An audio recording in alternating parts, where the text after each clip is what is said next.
Alô, galerinha, então a gente vai falar um pouquinho sobre o contratualismo. E quando a gente for falar de contratualismo, a gente precisa saber de três coisas básicas: o estado de natureza, o contrato social e o estado civil, tá? Essas são as bases que a gente precisa entender. Quem são os autores que a gente precisa compreender? A gente vai falar sobre Hobbes, sobre Locke e sobre Rousseau, tá? Acompanhe a aula aí, vamos ver como é que a gente vai entender um pouquinho da teoria de cada um deles, tá bom? A gente inicia com Hobbes, Thomas Hobbes, 1588 a 1679. Então, o que ele defendia? Ele defendia o Estado absolutista. Como assim? Para Hobbes, no estado de natureza, os homens são maus, são egoístas, o homem é o lobo do próprio homem. Então, eles estão em estado de guerra de todo contra todos.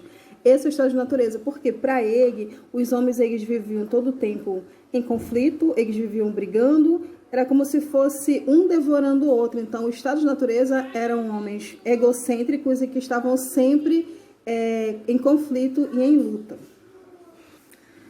Tá? E o outro ponto que a gente precisa saber é da propriedade privada. Então, no início, para Hobbes, a propriedade privada, tudo é de todos. Quando há disputas pela posse, a luta é guerra. E aí tem um nome muito importante que vocês devem entender, que é o Leviatã. Então, o Leviatã é como se ele fosse o Estado, onde ele é como se fosse aquele... Como é que eu posso dizer? Tá? Então, o Leviatã é como se fosse um monstro criado pelo Estado, que seria o soberano para preservar a paz. Mas a gente vai ver, né, que é como se fosse um lado negativo dessa questão mesmo, que o Estado viria para trazer a paz.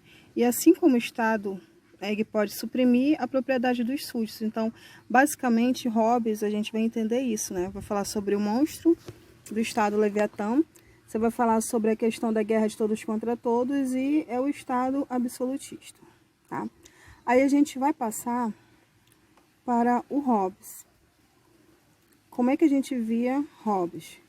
Hobbes, ele já era outro tipo de autor, diferentemente do Hobbes. Locke, ele defendia o Estado liberal e a defesa do individualismo. Como assim?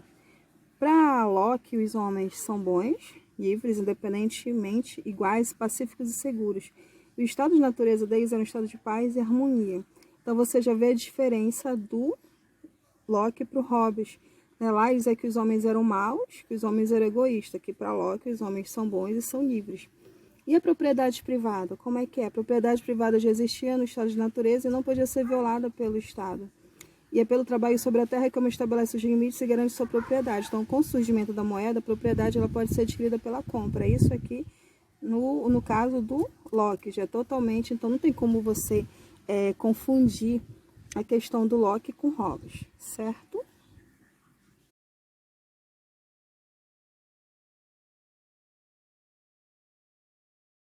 E a questão do contrato social? Ele quer preservar o estado de liberdade natural que já existe e preservar o direito natural à liberdade que, segundo ele, existe. Então, o pacto social seria um pacto do consentimento. Os membros da sociedade preservariam os direitos inalienáveis, a liberdade aos bens, protegendo sob o amparo de lei, não permitindo a arbitrariedade do governante. Lá no caso de Hobbes, o governante, né, a questão da soberania vinha para o Estado. Aqui não.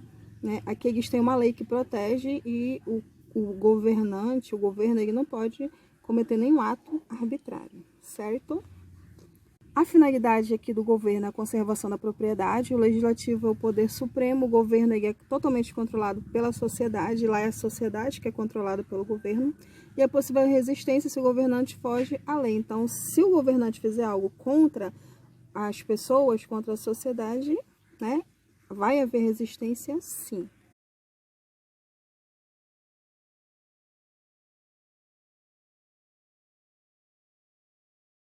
A gente fecha agora com Rousseau. Rousseau tinha defesa do Estado democrático. Então, para Rousseau, os homens são bons, livres, espontâneos e moralmente felizes.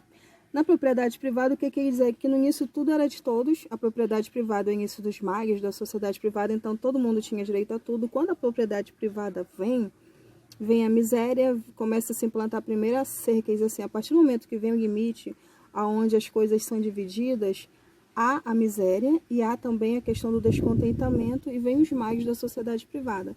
Por quê? Porque, segundo o Jacques Rousseau, o homem nasceu livre, por sua vez, ele encontra-se a ferros. E o que isso quer dizer? Ele está mostrando que há uma liberdade, a partir do momento que a propriedade vem, você não é mais livre, você não tem mais a tua individualidade. É aí que vem a desigualdade social. No contrato social, eles queriam garantir, através de leis, a questão da liberdade civil. E no Pacto da Sociedade, teria permitido a liberdade natural, garantindo essa liberdade civil. Então, o que eles queriam com esse pacto social? Estabelecer as leis para si mesmo, através do respeito da vontade geral. Então, o homem ele continua tão livre quanto antes. Isso lá para Rousseau.